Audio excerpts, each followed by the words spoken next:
Long ago, in a place called Scotland, the sun is rising. A young man named James is asleep in his chair in his living room. On this day, he's to be married to his sweetheart, Effie. He is dreaming. Deep inside his dream, there is a fairy who is also fast asleep. As the sun rises, James wakes up. The fairy inside his dream is awakened too. She wakes up with such a jolt that she bursts out of the dream and comes to life. The fairy lands on the windowsill.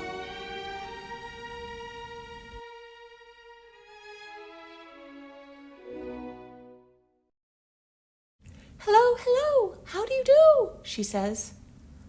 "Hello, hello. Who are you?" says James. "My name is Sylphide. I am a fairy. Won't you come to the forest to meet my friends and be merry?" "Thank you for the invitation, but I must say no. Today is my wedding day. I absolutely cannot go." I see. Maybe later you will be free," she hums. Then the fairy buzzes away. Now the wedding guests arrive. One of the guests is Gurn. He is very unhappy. He wishes that he was going to marry Effie, not James. Another guest is Madge. She is a fortune teller. Effie arrives. James is so happy to see her. He loves her very much. Madge tells Effie her fortune. "Ah, Effie, for you there is trouble in turn. What is this? You are not to marry James. You will marry Gurn." Effie bursts into tears and cries, "But I love James. Can't you see? Oh, how terrible! How can this be?" James shouts, "What have you done, you wicked crone? Get out! Get out of my house! Leave us alone!" And James throws Madge out of his house.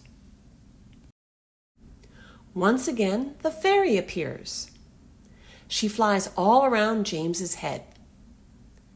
"Hello again. Do you remember me? Sylphide is my name. Maybe now you are free. Won't you now come to the forest to meet my friends and be merry? I promise that the forest isn't one bit scary." James looks up, James looks down, James looks side and side as the fairy flies around. "Oh, I am not scared, and do not be upset, but I must say no. Did you forget? Today is my wedding day, you know. I absolutely, positively cannot go." Now the truth is, James is the only person who can see the fairy. To the other guests, the fairy is invisible.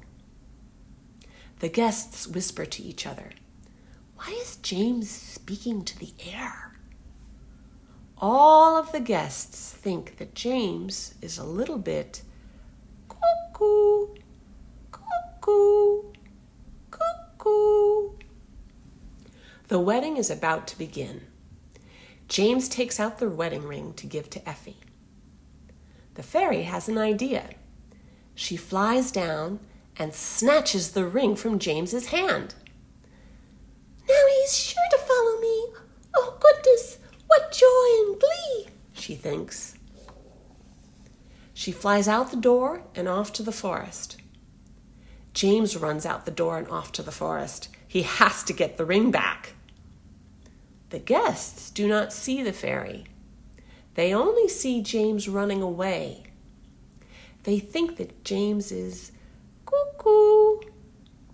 They think that James no longer wants to marry Effie.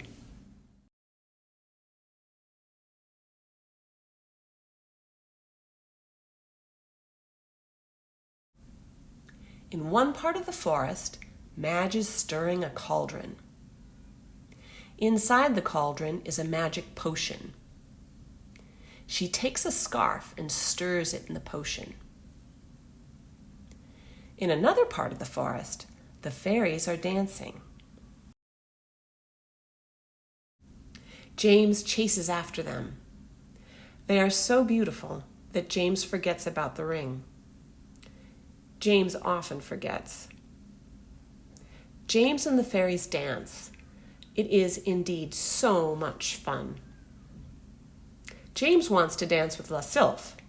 He wants to hold her hand when he dances. Every time he comes close to her, though, she flies away. Madge comes up to James. James does not recognize her as the fortune teller. Madge says to James, Take this scarf, wrap it around the fairy.